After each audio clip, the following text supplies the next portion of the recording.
Hi, this is Howard Sterling. I call this podcast The Easiest Isn't Always Easy. I take you back to 1968. I'm a hotshot young lawyer in my own firm, Rifkind and Sterling, that only does Nasdaq IPOs. And we did an IPO, a very successful one, for a family which was the leading maker of cultured marble bathroom vanities. I'll call it Vanities Inc. And they were in California, in Southern California, south of Los Angeles. And the California market was booming at that time. The stock market and the real estate market.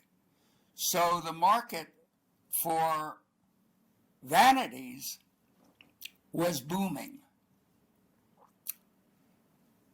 And we interviewed with the family that controlled it. Let's call them the Smiths.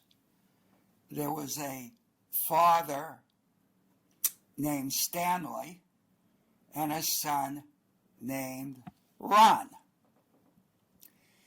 And we were hired to be the IPO, the securities attorneys for the Nasdaq IPO.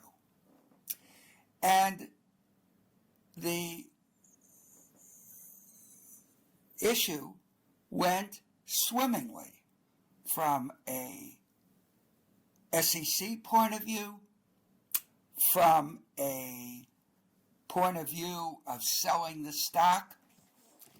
I've done somewhat around 150 Nasdaq IPOs in my lifetime, and by far Vanities Inc.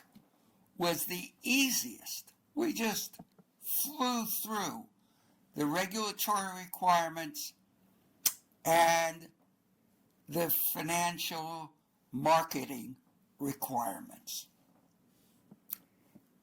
And it came out. They were so happy. They put me on the board of directors, which probably wouldn't happen today. You don't put your attorney on the board of directors, but they did. And then it came time for the first audit after the IPO. And the firm that did the audit, we'll just call them the auditors, hadn't picked up something for the IPO, but they picked it up afterwards. And what they picked up was that Stanley, who was getting old, let me say it that way, but not too old from stealing in cash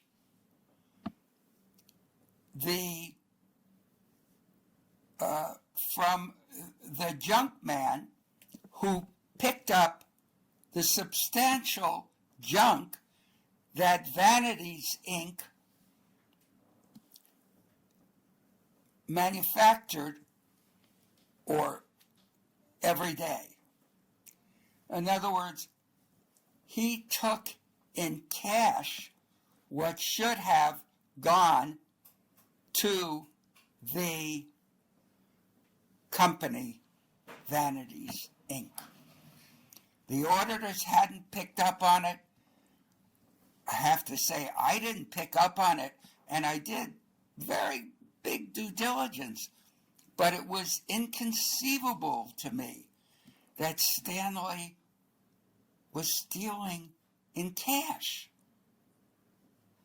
from the company by collusion with the junk man.